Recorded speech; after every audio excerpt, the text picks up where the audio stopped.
Ce soir, Geshe-la va parler de la générosité. Donc la générosité comporte de très nombreux aspects et parmi les enseignements, il y a des explications concernant la générosité dans le cadre de la pratique du petit véhicule et également donc la générosité dans le cadre de la pratique du grand véhicule.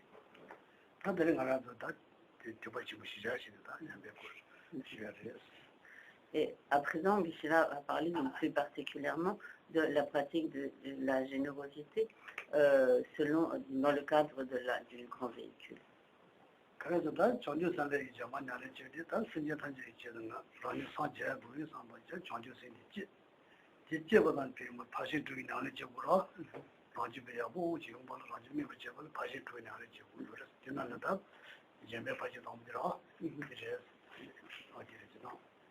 Donc, en effet, donc les bodhisattvas qui s'engagent donc sur la voie du grand véhicule donc commencent par développer l'esprit d'éveil en aspirant donc en étant déterminés à obtenir l'état de Bouddha afin donc d'accomplir le bien, le bonheur de tous les êtres.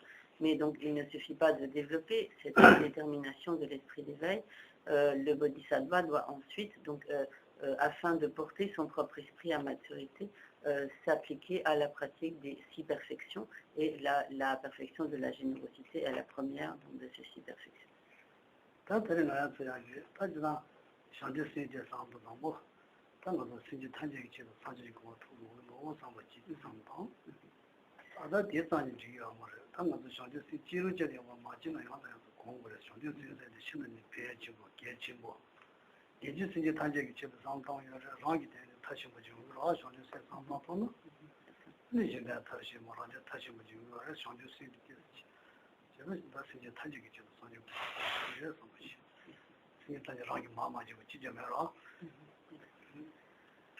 Donc, ce qui est tout d'abord essentiel, c'est de développer cet esprit d'éveil. Donc, il est important de méditer encore et encore sur cet esprit d'éveil de manière à développer cette détermination à atteindre donc nous-mêmes l'état de Bouddha, qui est le seul moyen d'accomplir de manière parfaite le bien des êtres. Et lorsque nous aurons atteint donc cet état de Bouddha, nous aurons atteint la perfection de l'accomplissement du bien des autres et également la perfection de l'accomplissement de notre propre bien. Et donc cet esprit d'éveil, pour pouvoir être vraiment développé, doit être cultivé. Donc nous devons le méditer, y repenser encore et encore, jusqu'à ce qu'il puisse apparaître donc fermement en nous et être établi fermement en nous et à ce moment-là, donc pour pouvoir effectivement atteindre l'état de Bouddha, il convient donc de s'appliquer aux 6 perfections, à commencer par la générosité.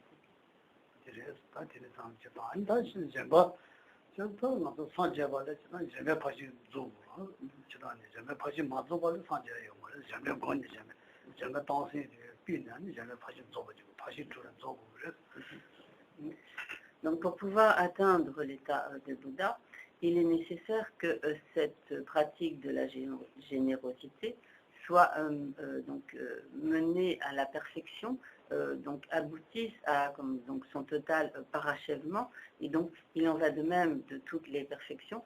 Ce n'est que lorsqu'elles auront atteint leur total parachèvement, leur perfection, donc comme on a dit, qu'à ce moment-là, nous serons des Bouddhas.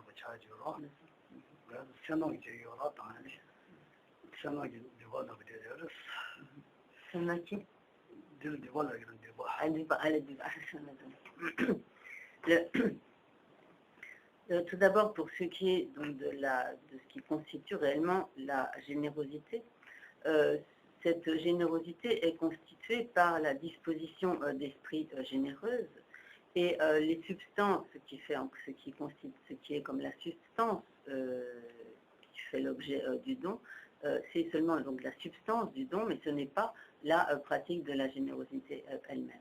Cette pratique de la générosité et donc cette disposition d'esprit généreuse qui fait qu'on est dénué d'avarice et que l'on est en quelque sorte libre des nœuds que constitue l'avarice qui empêche donc cette disposition d'esprit généreuse. Et bien sûr, lorsque l'on fait croître cette générosité, cette disposition d'esprit généreuse, c'est donc cette disposition d'esprit que l'on fait croître et ce ne sont pas donc les biens matériels que l'on est susceptible de donner, ce ne sont pas ces substances qui s'accroissent, mais bien cette disposition d'esprit généreuse.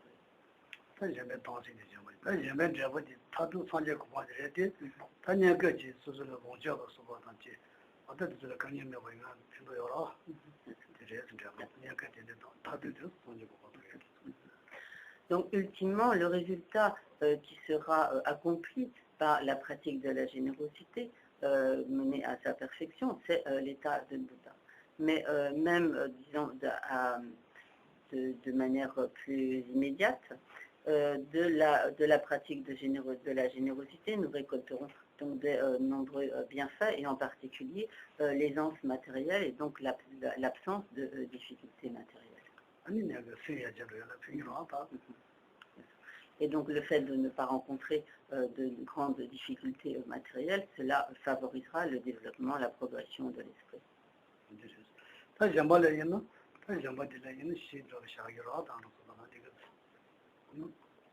Donc, de manière générale, on distingue quatre aspects de la générosité, ou quatre formes de générosité. Le premier de ces quatre aspects, c'est la générosité du don matériel.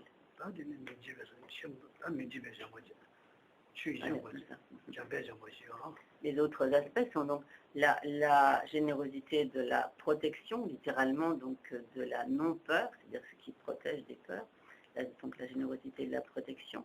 La troisième est la générosité du don du dharma, et la quatrième est la générosité du don d'amour.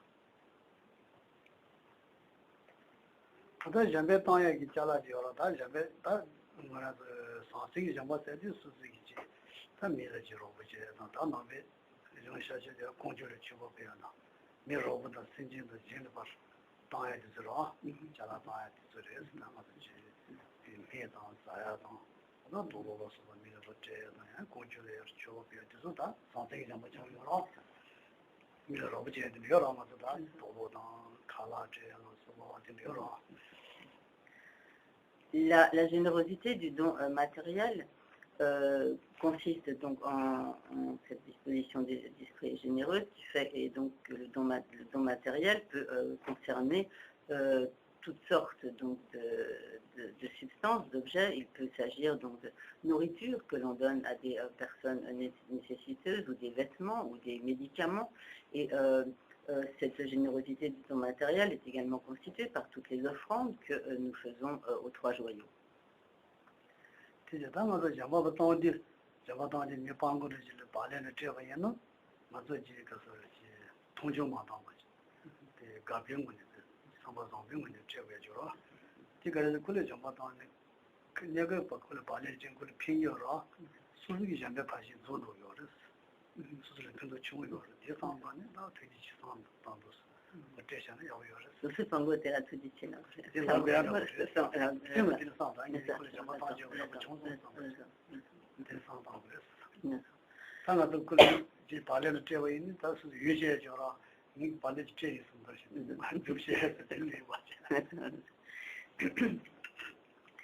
Par exemple, lorsque nous donnons, par exemple, un peu de nourriture, un morceau de pain à un nécessiteux, à un mendiant, donc il est important que nous ayons alors une attitude donc, bienveillante et respectueuse vis-à-vis de cette personne, qui soit dénuée de tout mépris, comme de tout mépris à l'égard de cette personne, et que donc nous ayons donc une attitude au contraire tout à fait bienveillante et respectueuse envers cette personne. En effet, donc bien sûr, lorsque nous faisons cette offrande de nourriture, nous le faisons afin de satisfaire les besoins de cette personne, et vraisemblablement cette personne en sera heureuse. Mais en fait, grâce à cette personne, grâce à ces personnes qui font l'objet de nos dons, nous pouvons développer et finalement accomplir notre pratique de la générosité. Donc finalement, c'est nous qui devrions donc intérieurement remercier ces nécessiteux à qui nous faisons des offrandes, car ce sont eux qui nous permettent de développer notre générosité.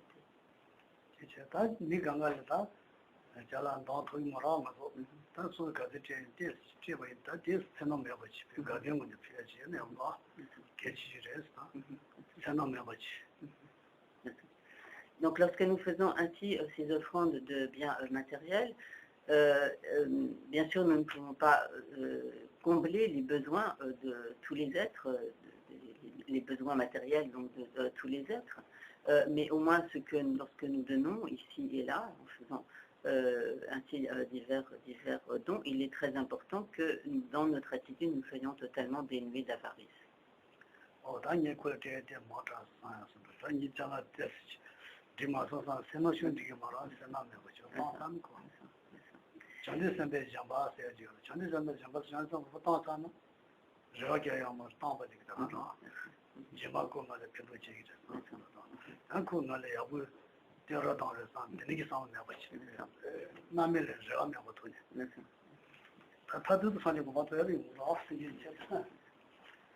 Donc, il est également très important, si l'on veut s'appliquer à la générosité qui caractérise celle des bodhisattvas, que lorsque nous faisons ainsi des dons, notre générosité soit désintéressée, que nous n'attendions pas quelque chose en retour, que notre générosité soit sans calcul, que nous ne nous disions pas en donnant cela, je vais obtenir telle autre chose en retour, etc. Ou bien on va dire beaucoup de bien de moi, je vais avoir une très bonne réputation, etc. Mais donc notre générosité doit être totalement désintéressée.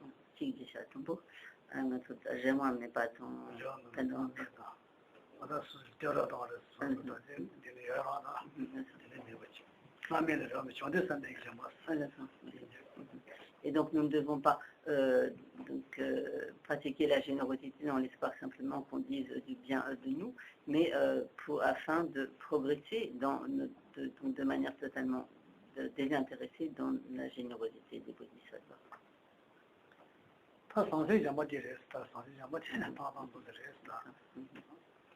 Donc,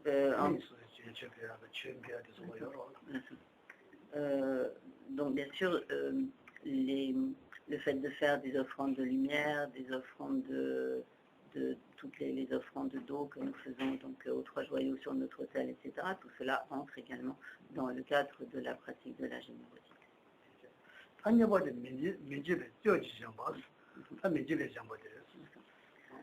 La deuxième forme de générosité est la générosité donc, de la protection, donc, qui consiste à protéger des peurs, des dangers.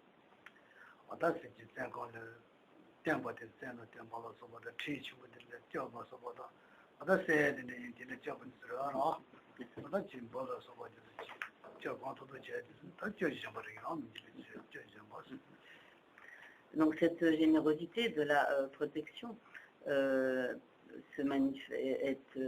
accomplie de très diverses manières. Elle peut consister par exemple à protéger quelqu'un qui serait dont la vie est menacée, que par exemple des malfaiteurs menaceraient de tuer, ou également donc si par exemple un insecte risque d'être écrasé ou de se noyer, etc. Donc sauver cet insecte ou donc cela est aussi la générosité de la protection, ou protéger la vie d'un animal, donc quel qu'il soit, et également donc protéger tous les êtres des dangers qui les menacent lorsque nous pouvons le faire, bien sûr. Cela est la générosité de la protection.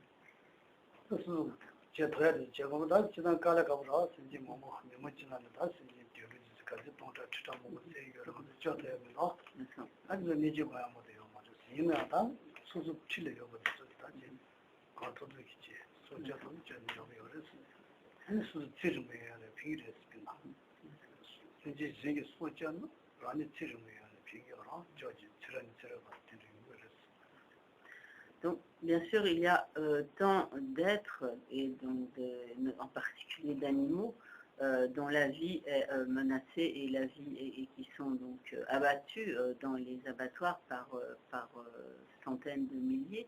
Et donc nous ne pouvons pas sauver tous ces êtres, nous ne pouvons pas les protéger. Donc là, par rapport à cette infinité d'êtres dont la vie est ainsi en danger et qui sont ainsi tués, la seule chose que nous puissions faire pour cet ensemble, c'est d'éprouver de la compassion envers tous ces êtres. Mais ce que nous pouvons faire, c'est agir pour ceux qui sont près de nous, qui sont à notre portée, et à ce moment-là, faire tout ce qui est en notre possible pour les sauver des dangers et les protéger.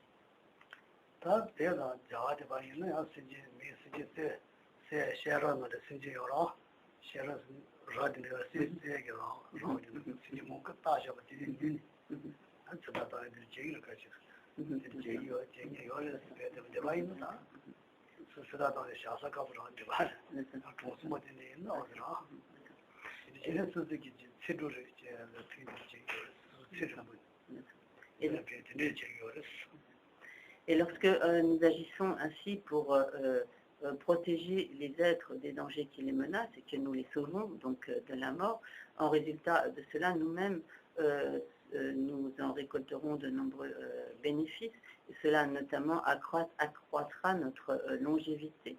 Et en particulier, par exemple, au Tibet et en Inde, il y a des aires où les animaux qui sont destinés à être abattus sont ainsi rassemblés, et il est fréquent donc des individus viennent alors, achètent un animal qui est destiné à l'abattage afin de lui sauver la vie. Bien sûr, et donc de cela, bien sûr, on sauve la vie de ces animaux, et des sauveteurs récolteront de cela de très grands bienfaits, en particulier par une plus grande longévité. Bien sûr, dans nos contrées, cela est plus difficilement faisable, mais nous pouvons toujours sauver la vie de ceux qui sont à proximité de nous.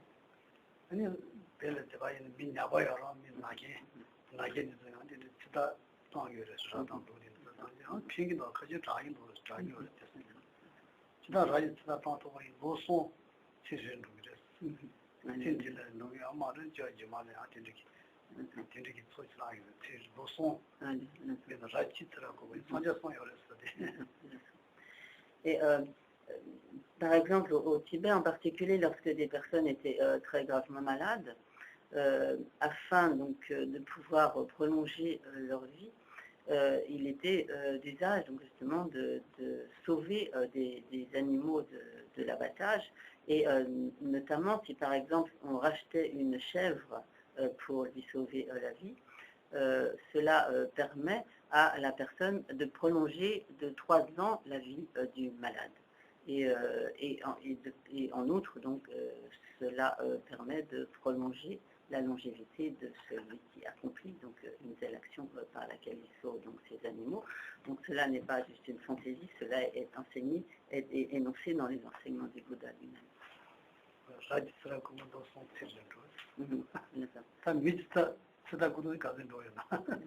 Donc, déjà d'ici, si en sauvant la vie d'une chèvre, on prolonge la vie d'un malade de 3 ans, alors nous pouvons imaginer de combien la vie sera prolongée si l'on sauve des êtres humains.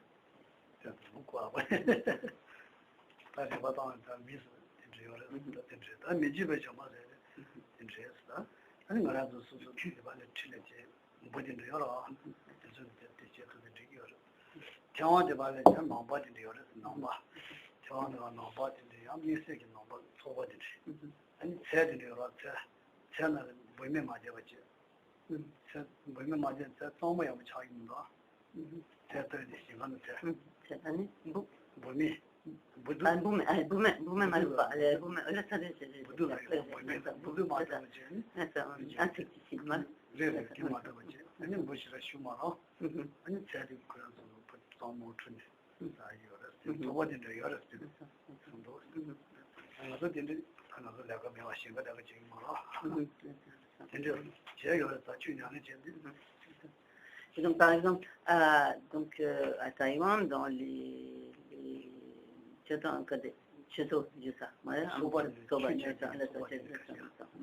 donc, à Taïwan, donc, il y a des associations importantes donc, de bouddhistes qui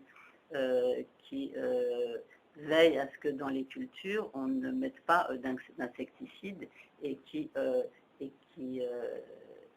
donc, quand les légumes, par exemple, poussent, nettoient consciencieusement, écartent consciencieusement les insectes des légumes. Quant au candet, vous, c'est tout? C'est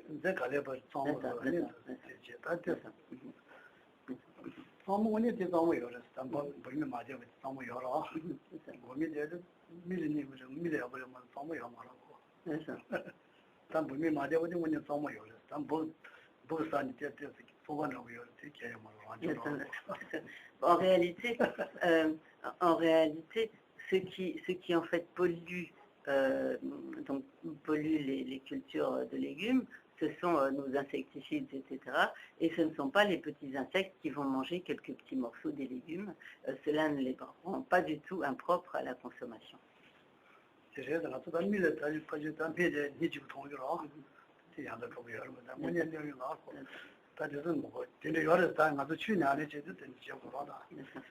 Alors bien sûr, les légumes sur lesquels on a vaporisé des insecticides, une fois qu'ils sont mis sur le marché, ils apparaissent beaucoup plus, ils sont plus beaux, beaucoup plus esthétiques, etc. Mais en réalité, cela n'est qu'une apparence.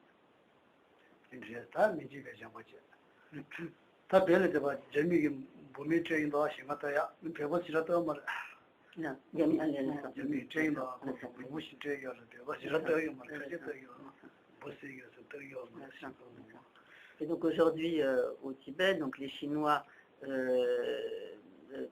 mettent beaucoup d'insecticides, mais généralement les Tibétains sont tout à fait réticents à employer même toutes ces substances que les Chinois leur donnent.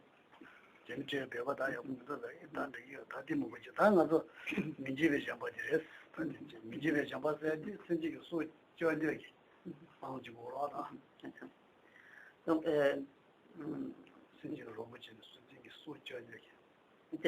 c'est en deux pas, c'est dans le nez, tu vois.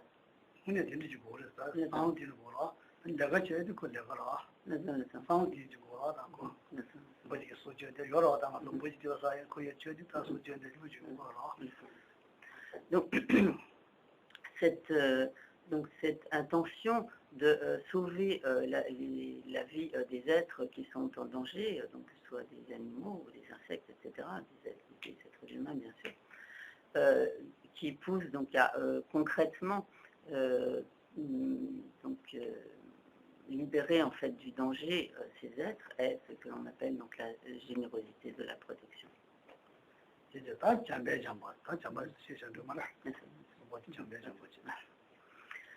Donc une troisième forme de générosité est la générosité de l'amour.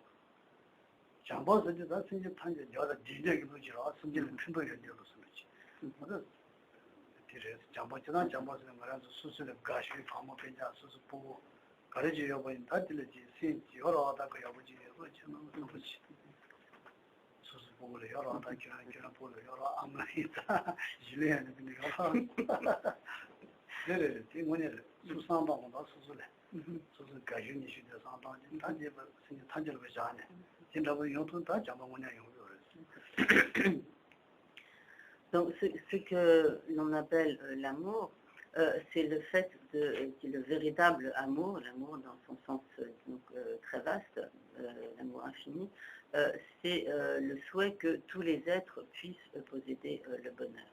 Donc de manière générale, nous éprouvons cet amour envers certains individus qui nous sont proches, envers nos parents, envers nos enfants, bien sûr, pour tous ceux qui nous sont proches, nous souhaitons vraiment que tout leur soit favorable, qu'ils soient heureux, et nous faisons tout ce qui est en notre pouvoir pour qu'il en soit ainsi. Mais le véritable amour consiste à englober l'ensemble de tous les êtres dans cette volonté que tous les êtres soient heureux, sans exclure aucun être, mais à englober vraiment tous les êtres dans ce souhait du bonheur de tous.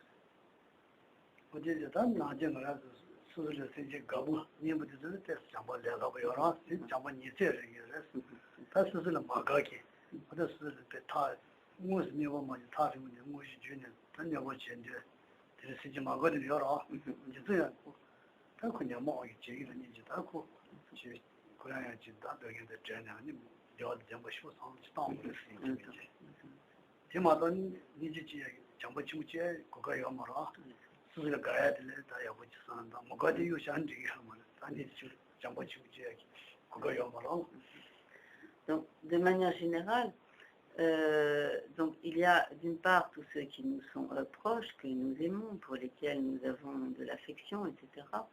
Et nous accordons notre amour et notre bienveillance à tous ces êtres. Mais lorsque d'autres nous sont désagréables, qu'ils nous créent des problèmes, qu'ils sont nos ennemis envers ces individus, nous n'avons pas du tout d'amour. Au contraire, nous cherchons plutôt à leur nuire et en quelque sorte à nous débarrasser d'eux. Mais tant que nous aurons ces attitudes partiales, partisanes envers les êtres, que nous chérirons seulement les uns, et alors que nous détesterons les autres, ou nous chercherons à nuire à d'autres et que nous n'aimons pas du tout, alors tant que nous entretenons une telle attitude, il n'est pas possible de développer ce véritable amour qui souhaite du fond du cœur le bonheur de tous les êtres sans exception.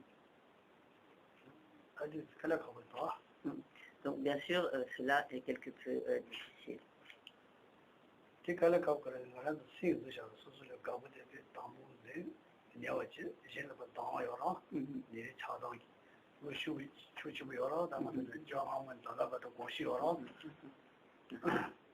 Pourquoi est-ce que ça a été difficile? C'est parce que à présent, et non seulement à présent, mais depuis toutes nos vies passées, depuis des temps sans commencement, nous avons toujours eu l'habitude de mettre d'un côté ceux qui nous sont proches et donc que nous chérissons, pour lesquels nous avons de l'attachement, mais aussi donc de l'affection, de l'amour, et tous ceux qui nous sont déplaisants, pour lesquels nous avons plutôt de l'antipathie, etc.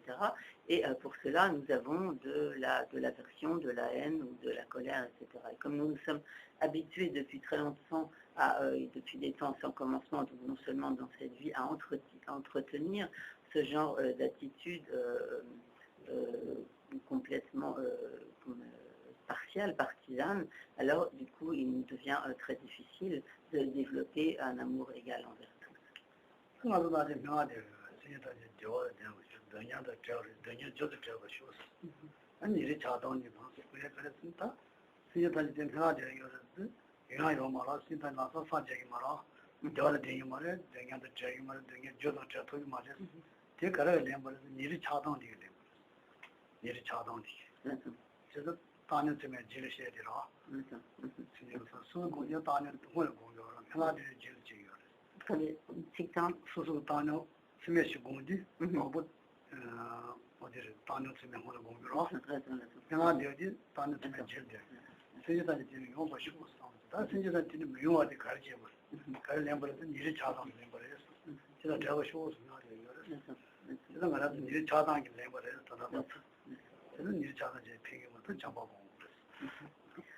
Donc, ainsi, lorsque nous faisons souvent la prière des 4 pensées incommensurables ou infinies, donc par lesquelles nous souhaitons que tous les êtres possèdent le bonheur, nous souhaitons également, et possède le bonheur et toutes les causes du bonheur. Nous souhaitons également que tous les êtres soient libérés de la souffrance et des causes de la souffrance.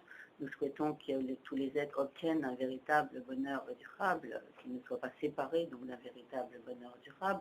Et donc en dernier lieu, lorsque nous émettons donc nous faisons cette prière des 4 pensées infinies, en dernier vient donc la prière pour que tous les êtres donc, demeurent dans l'équanimité, dans une égalité d'esprit qui est dénuée de cette partialité, de la haine envers les ennemis et de l'attachement envers les proches.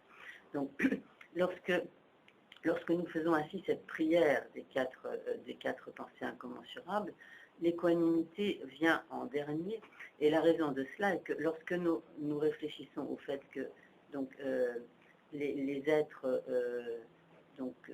sont dénués du bonheur et qu'ils sont en proie à la souffrance, et s'ils n'obtiennent pas le bonheur et s'ils ne peuvent pas se libérer de la souffrance, la raison de cela, pourquoi donc ne peuvent autrement, pourquoi ne sont-ils pas libérés de la souffrance et pourquoi ne possèdent-ils pas le bonheur? C'est parce qu'ils sont dénués de cette équanimité qui ne fait pas de différence entre les proches et ceux qui le seraient moins, et qu'ils ont ainsi de la haine envers ceux qui sont plus éloignés et de l'attachement envers les proches, et étant ainsi dénués d'équanimité, ils ne peuvent pas développer ni l'amour ni la compassion. En revanche, donc cela dans le cadre de la prière, vraiment des souhaits, des vœux du développement des 4 infinis. En revanche, lorsque nous nous appliquons à la méditation pour nous-mêmes, donc développer nous-mêmes donc ces qualités, alors il importe de commencer par méditer sur l'équanimité, de manière à justement établir en nous-mêmes cette égalité d'esprit qui ne fait pas de distinction, qui est dénuée de partialité entre les proches et les autres.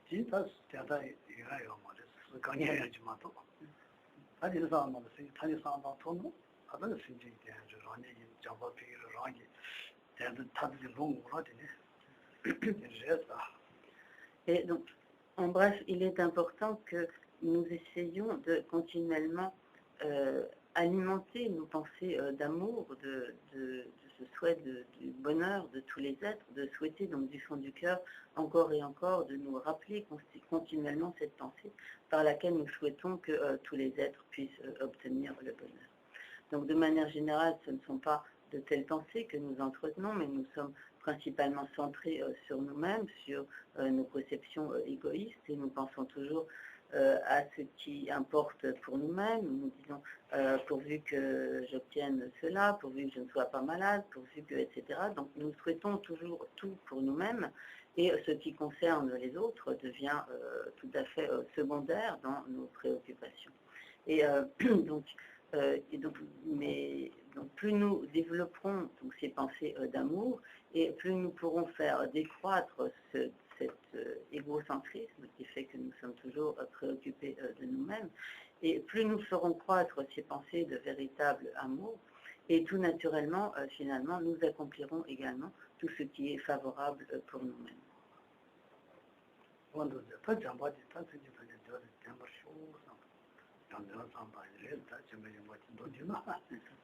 Donc en bref, cette générosité de l'amour consiste à penser, donc puissent tous les êtres posséder le bonheur.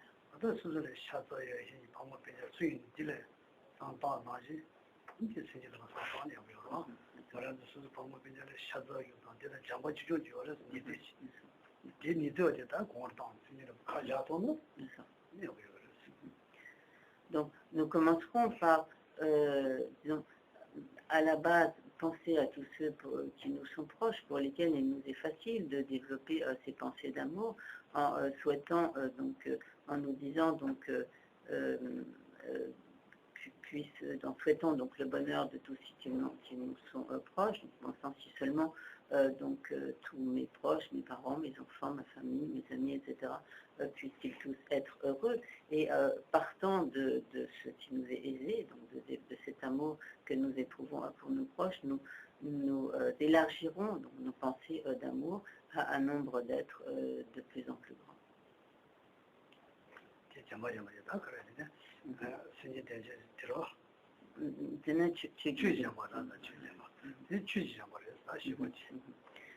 Et la quatrième, ceci donc pour ce qui était de la générosité de l'amour, nous allons avoir à présent la quatrième forme de générosité qui est donc la générosité du dharma.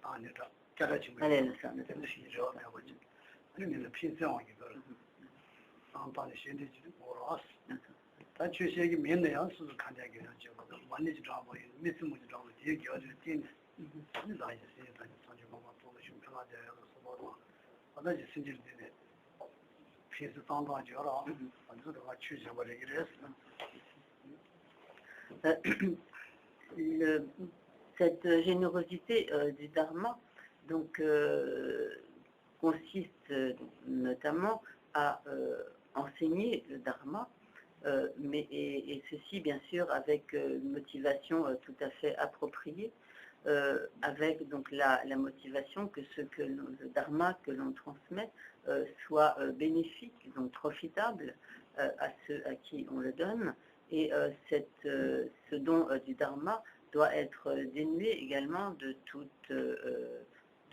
intérêt personnel, de recherche dénué de la recherche des honneurs, de gains, de possession, de quelque avantage que ce soit en retour, mais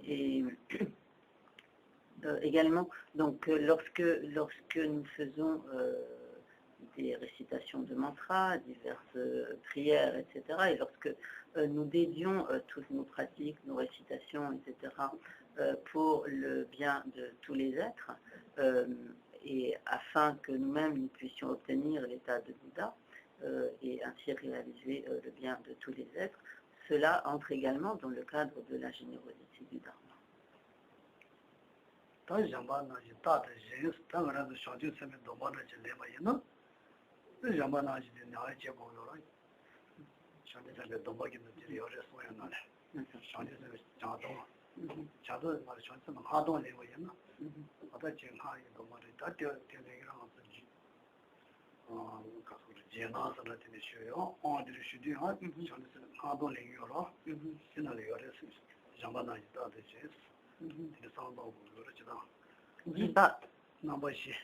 Nimba Nambishi,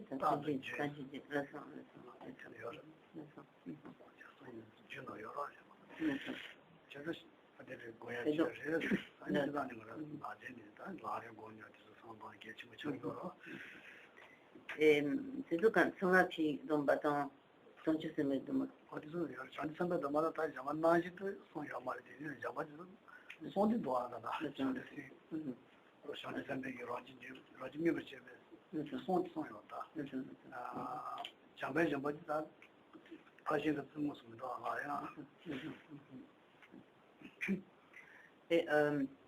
tout ma qui dans pas donc de manière générale dans le cadre de la pratique du grand véhicule, il est très important de s'appliquer de son mieux à ces quatre formes donc, de générosité qui ont été expliquées ici. Donc, précisément dans le cadre des enseignements du Lamrim, la générosité de l'amour n'est pas ne figure pas, disons, à ce niveau, dans le cadre de la perfection de la générosité, mais néanmoins, donc, bien sûr, elle entre dans le cadre des pratiques des bodhisattvas, et on parle de toutes ces pratiques qui consistent à porter son propre esprit à maturité.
Donc il n'y a rien de très difficile à comprendre dans les explications de ces quatre générosités, et il est important que nous nous efforcions de nous y appliquer de notre mieux.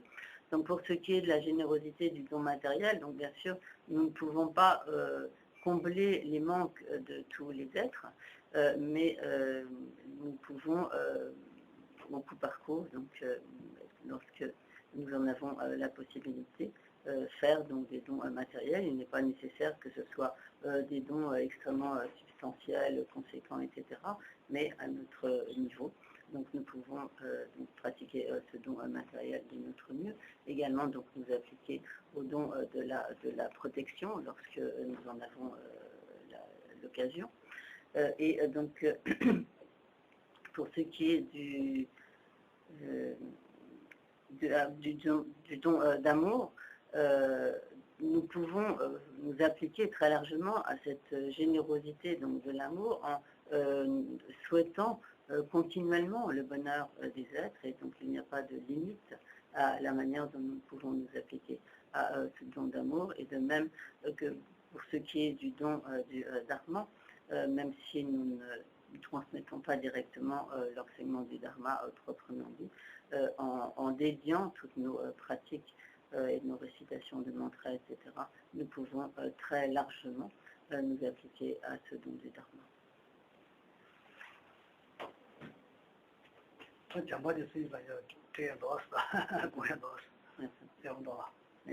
Et donc, Shamba.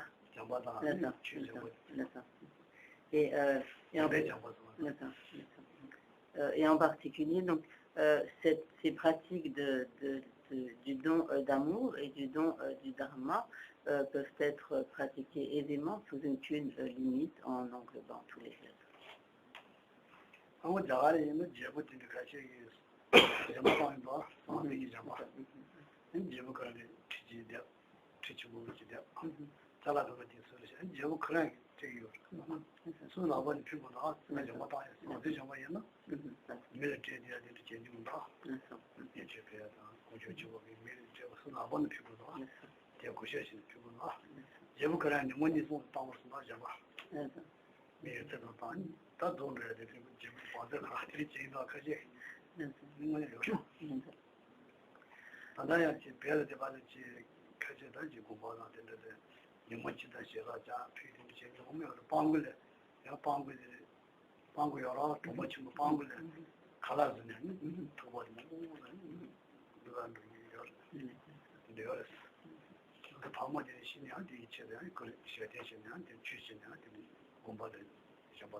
soba michobola soba lang ni tegide tuka soba tetu khala teya kitendala ni tegide ma tuka tu khala tetu de mare ile soba la tenne tako laga ji no lata podi lata soba ni ko de sambang ba lata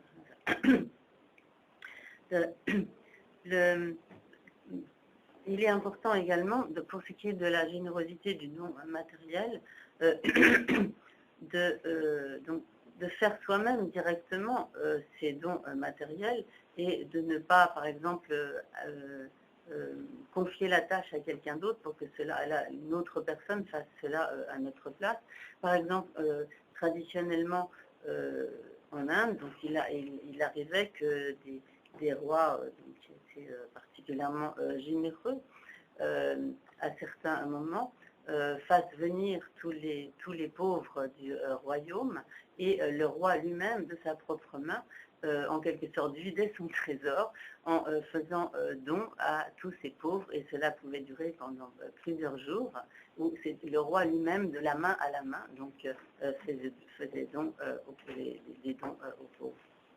Et au Tibet également, on peut la donner. Et aujourd'hui, encore au Tibet, parfois donc les monastères préparent donc un repas de la nourriture en très grande quantité, par exemple très grosse toupa, et font venir donc tous les pauvres de la région et donc nourrissent à ce moment-là tout directement donc les pauvres de la région. Et il arrive aussi que par exemple certaines familles préparent un repas, une nourriture en grande quantité pour faire à la fois des dons au monastère et donc en faire offrande aux moines du monastère et également en faire offrande à tous les pauvres. Et donc ici aussi bien sûr il y a des associations de bienfaisance qui donnent de la nourriture aux pauvres. Toi, tu n'es pas là, c'est bon.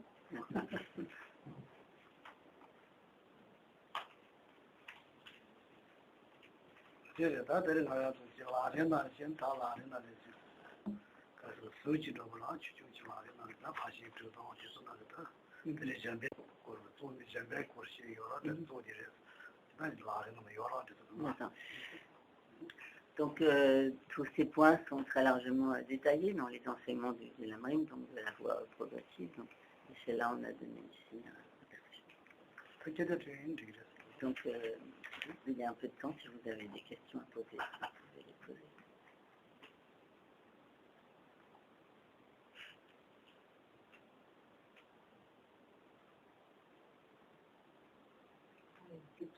Oui, non, comme quand on est en Paris, on circule beaucoup en métro, et dans le métro, c'est complètement interdit en principe, il y a toujours des mendiants, des vrais, des faux, beaucoup malheureusement d'étrangers qui traînent des enfants, voilà. Et je ne sais jamais ce qu'il faut faire, parce que est-ce qu'il faut encourager, est-ce qu'il faut quand même donner, sinon c'est pas très... donner de l'argent, je préférerais des fois avoir des paquets de biscuits ou je sais pas quoi pour les enfants, mais je ne sais pas quoi faire. Oui, je comprends bien un peu tout ce cas-là.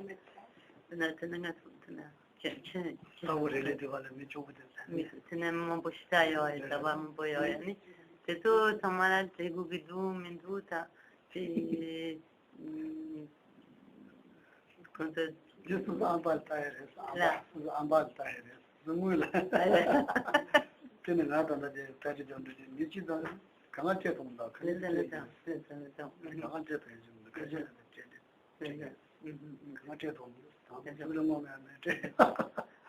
bien sûr, on ne peut pas donner à tous, mais dis-lui aussi pour sa part, bon, il ne peut pas donner à tous les mendiants qui sont de plus en plus nombreux dans Paris, mais donc il donne à quelques-uns et nous pouvons peut-être donner quand on est sûr que c'est des mendiants, c'est là où on n'est pas sûr. Voilà, j'ai dit, ça n'a pas d'importance. Ce qui est important, c'est l'attitude généreuse, justement. Et bon, Donc, on peut même, par exemple, faire des offrandes à un roi si c'est quelqu'un qui a de gros besoins, des besoins insatiables. On peut aussi pratiquer la générosité.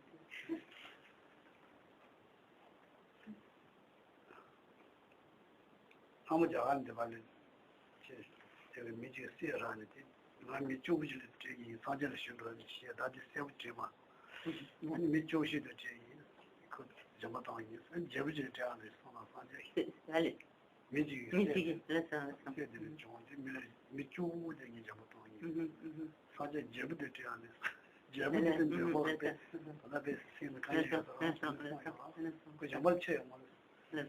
Non.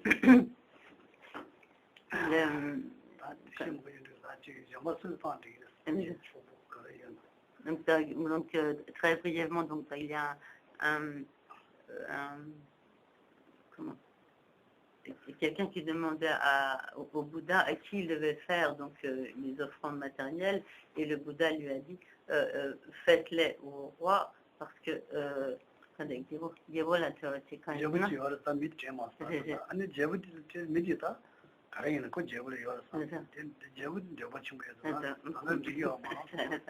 donc, le Bouddha lui dit faites vos dons au roi parce qu'il a énormément de désirs.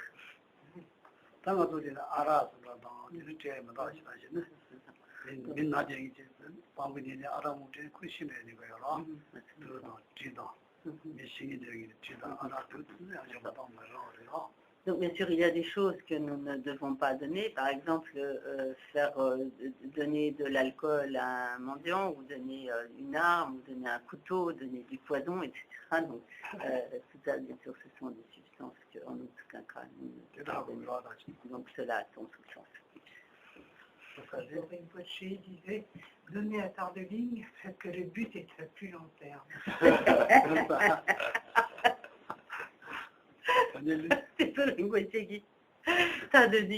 타드닝라 김밥 떨어질 수가 있으나 포기 쓴다요. 왜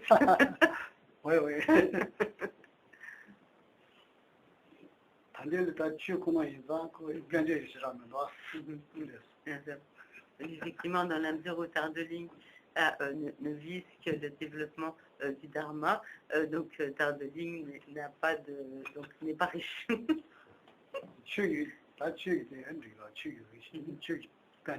Voilà. Voilà. Néanmoins, Tardeling est riche de Dharma. C'est bon. Oui. Est-ce que, à mon niveau, déjà quand on médite sur le don d'amour, est-ce que déjà inclure quelques grands dictateurs ou on a vécu des actes de terrorisme ces dernières années, les inclure, est-ce que ça aide à progresser ou c'est un peu utopique et on doit progresser plus doucement en incluant d'abord étant plus progressif? Est-ce que c'est pas un peu utopique de pas se voiler la face et d'inclure tout de suite des gens aussi qui apportent autant de même autour d'eux? J'ai besoin, il faut bien comprendre ce que tu veux dire, il me manque un petit maillon. Quand je dis est-ce que c'est utopique, ça veut dire est-ce que c'est pas un peu se croire je veux dire, au niveau de ma pratique, c'est pas dire ben non, aller plus progressivement avant et que d'inclure déjà dans une méditation aujourd'hui des gens comme ça.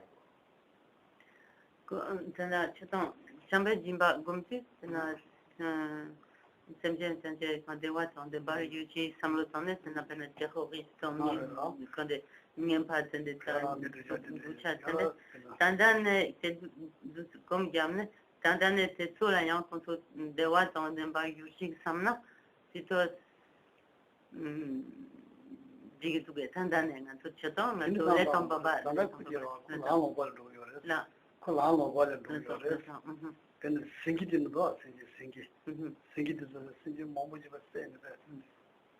보고 이제 사실 안 생기는 거 하는 거 때문에 되지. 딱 그 단단 머리 왕이 제아들 로네 그 라로바들 로네 아니 뭐 아니 근데 여자 점버쇼 사자고 뭐 도쇼 다다 비 잡아졌어요 그 잡아게 왕로바들 로바들 로네 아니 여자 점버쇼 잡아 예버 점버쇼 상방 말이야 لا لسه مصمت تيجي 그게 그때도 되네 لسه 저번에 뭐든 되네 그거 여보지 여보시 Donc, nous pouvons dès à présent inclure même tous ces dictateurs, terroristes et malfaiteurs, etc., les inclure donc, dans nos pensées du don d'amour. Par exemple, si nous pensons à par exemple, des bêtes sauvages qui donc concrètement sont dans une totale ignorance et qui vont faire beaucoup de mal, qui tuent de très nombreux autres animaux, etc.